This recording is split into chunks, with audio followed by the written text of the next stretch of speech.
Je vais céder maintenant la parole au porte-parole de l'opposition officielle en culture, le député de Drummond, pour une période des remarques préliminaires d'une durée de 7 minutes 30, étant donné que la deuxième opposition n'est pas présente.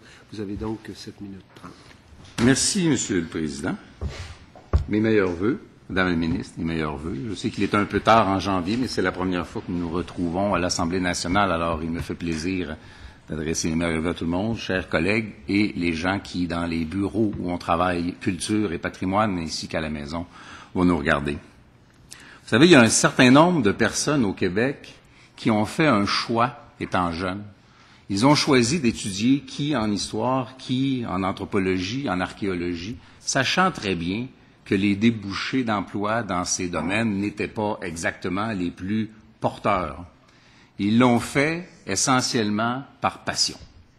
Ils l'ont fait parce qu'ils souhaitaient, ils avaient le désir, ils avaient un intérêt pour les sujets de l'archéologie et de l'histoire, dont la trace prend la forme de ce qu'on englobe sous le vocable de patrimoine.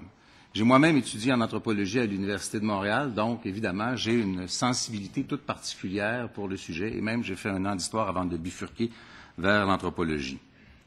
Et je me considère, et je considère tous les gens qui ont la chance de travailler ou de participer à cette commission comme passablement privilégiés, parce que, au-delà de l'environnement politique, au-delà des enjeux dont les médias font état, il y a la responsabilité que nous avons, et Madame la Ministre le soulignait, de mettre à jour une loi d'une importance extraordinaire pour tous ces objets ou ces, je dirais presque ces valeurs, parce qu'à bien des égards, ça devient immatériel, qui sont les porteurs de notre histoire et de gros morceaux de notre identité. Alors, je pense que c'est un plaisir et je pense que cet honneur et cette responsabilité que nous avons pourra pourra se traduire dans le ton de nos échanges, parce que je me plais à dire d'emblée que je ne vois pas là un sujet vindicatif, partisan et conflictuel.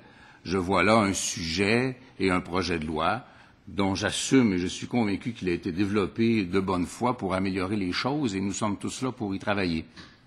Et donc, je m'attends avec bonheur à un échange qui sera intéressant, passablement spécialisé à bien des égards, et j'envisage ça avec beaucoup de plaisir.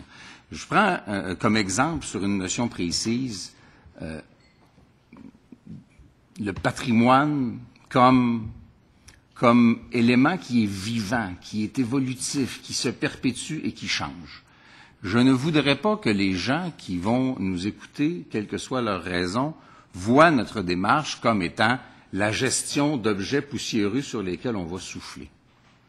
Dans 50 ou 100 ans, les historiens au Québec vont parler du début du 21e siècle comme de la période où le patrimoine architectural religieux aura été progressivement pris en charge par les communautés civiles.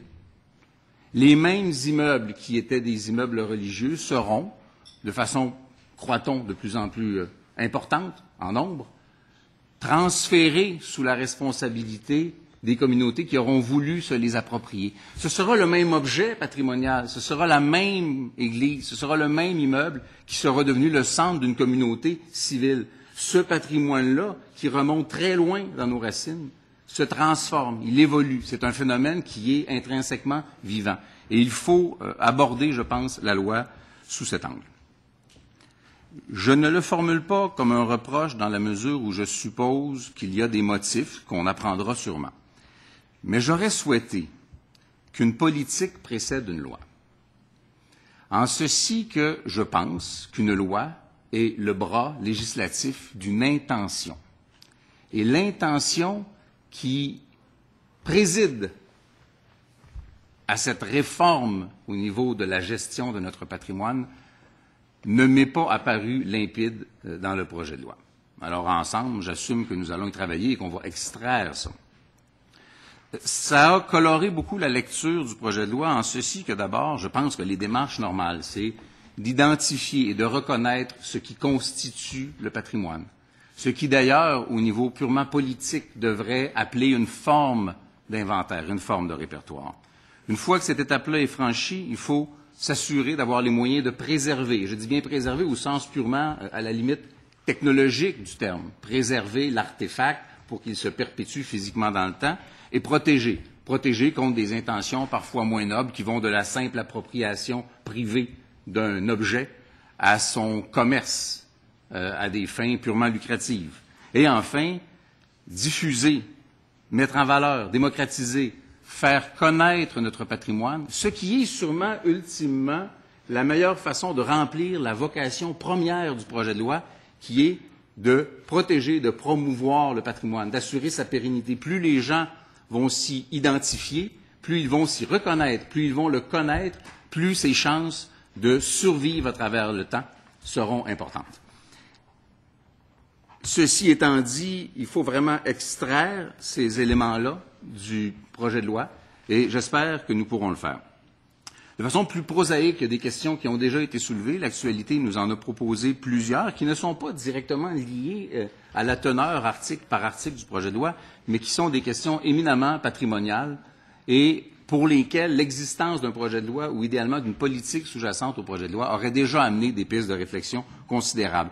Que ce soit la question des municipalités plus petites ou moyennes qui n'ont peut-être pas les ressources matérielles, financières ou l'expertise pour gérer cette nouvelle responsabilité-là. Cette occasion extraordinaire d'ailleurs que nous avons, les gens qui fréquentons la ville de Montréal ou les gens qui fréquentons la capitale, de montrer à l'ensemble des régions du Québec que nous avons une véritable sensibilité parce que ce sont ces petites communautés qui souvent ne se retrouvent qu'autour de ce lieu architectural qui est leur Église. Voici une belle occasion de montrer notre intérêt pour les régions, que ce soit la question fondamentale des paysages qui appelle, elle, effectivement, la question du développement durable, ou que ce soit les inquiétudes soulevées par certains milieux économiques par rapport aux exagérations hypothétiques que ça pourrait amener, crainte que, pour ma part, je n'ai pas beaucoup, mais répondons-y.